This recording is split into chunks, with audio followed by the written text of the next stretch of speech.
I think this is something that people should understand. Viruses don't want to kill their hosts. They want to use their host, in this case us, to replicate, and then make sure that the host coughs and spreads the virus to its next host. And as long as the host is alive and coughing, that's the best thing a virus can ask for.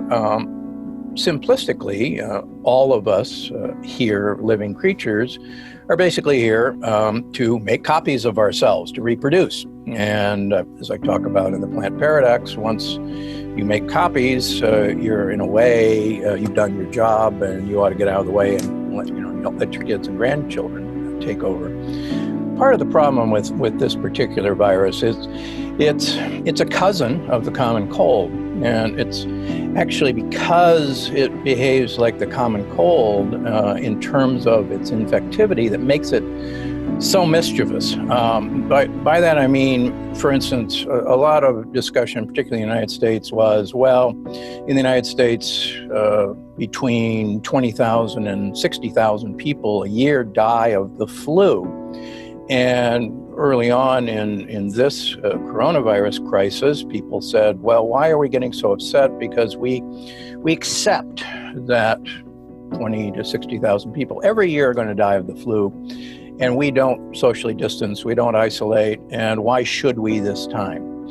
And I think the important thing for people to realize is that the flu, while certainly deadly, is not nearly as infectious, number one, as this COVID-19. And the flu has a very short incubation time, usually within 48 hours of exposure. If you're going to develop the flu, you know it. And you know it quite dramatically, headaches, fevers, you want to go to bed, you don't want to move. And so you know when you have the flu, and quite frankly, most people, when they have the flu, aren't out about spreading it. I've been an intensivist for over 40 years, and we, in 40 years in the United States, with major flus, the H1N1, other major flus, never overwhelmed our ability to ventilate patients. We never overwhelmed our ICUs. Yeah, we got busy, certainly, but we never overwhelmed our ability to ventilate patients with the flu. With the coronavirus, the problem is we're beginning to realize that many people have been infected with this, and they have a mild illness or don't even have any symptoms. Very much like many people who catch a cold, think it's an allergy, or, I just got the sniffles and that's about it. And this has been hitting, particularly in the United States, during allergy season when trees are beginning to bloom. So this virus is infective like the common cold, unlike the flu. And you can have this long period of time before you actually may show symptoms. So rather than a 2-day period of time for flu symptoms, you may go 7 to 10 days before you may start exhibiting symptoms. So there's this huge period of time where people have been walking around unknowing that they're spreading this virus. And the second thing, and I think we'll get into that, is that this virus, unlike the flu, in susceptible people, has just a horrible, what's called a cytokine storm in the lungs that the flu doesn't do. And that's why so many people have ended up on ventilators. And once this process starts, at the moment, we don't have a good treatment to stop it, except for trying to wait it out by having people on ventilators. So the virus wants us to make copies and wants you to spread them. So the virus doesn't want to kill you. That would be really stupid. If you're dead, the virus can't spread. So the cytokine storm, as we see it right now, is your immune system overreacting to this viral infection in actually the lower parts of the lungs. And this has a very typical appearance on X-ray. It's not like bacterial pneumonias that we're used to dealing with.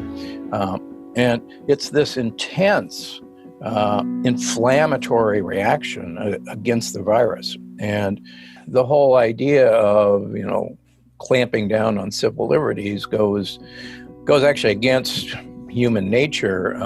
But one of the things that particularly the Brits know how to do from the World War II experience is, in fact, follow rules that are draconian to save your lives, and America to a lesser extent. But I think because of the Greatest Generation, we do have a shared experience where if you're asked to follow the rules, we're pretty doggone good at following rules.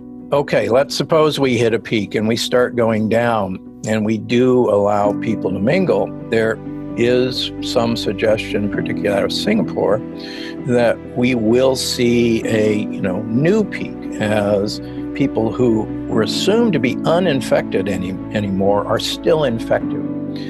And just this morning, speaking with a virologist, they are beginning to worry that this particular virus mutates very rapidly, like the common cold rapidly mutates. Here's the deal. Obviously everybody wants a vaccine, and that'd be a wonderful thing, but you have to step back for a second and realize there is no vaccine to the common cold.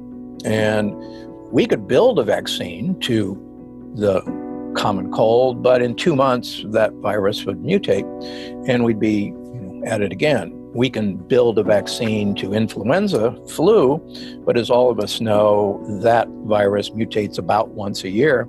And so we're almost always a year behind with the current flu virus. So imagine, and I'm not saying it's going to, but imagine if this virus, which is a cousin of the common cold, mutates like the common cold. And then all these projections are sadly much lower than what may happen. So there's two things that can happen. If it's a seasonal virus, we're going to get a break, but that means it's probably going to be back next fall and winter, hopefully in its same form. If we don't get a break, then this virus is going to mutate like the common cold, and we'll see. We are social creatures. My major, my area of study as an undergraduate at Yale University was in human biologic and social evolution, how we evolved socially.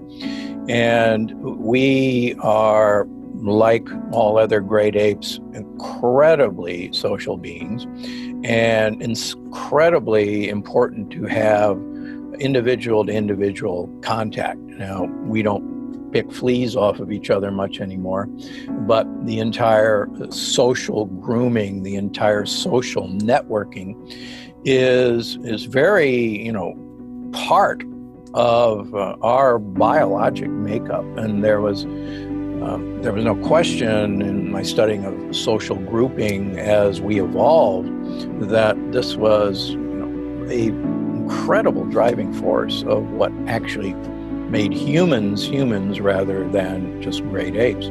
Actually, the whole idea of face interaction, of looking at expressions, of watching eyebrows move up and down. One of the arguments against social media in general, or text messaging or Twitter, is you don't actually see facial expressions as someone is either praising you or cutting you to ribbons on social media. And it's that person-to-person interaction that we as a species thrive on and need.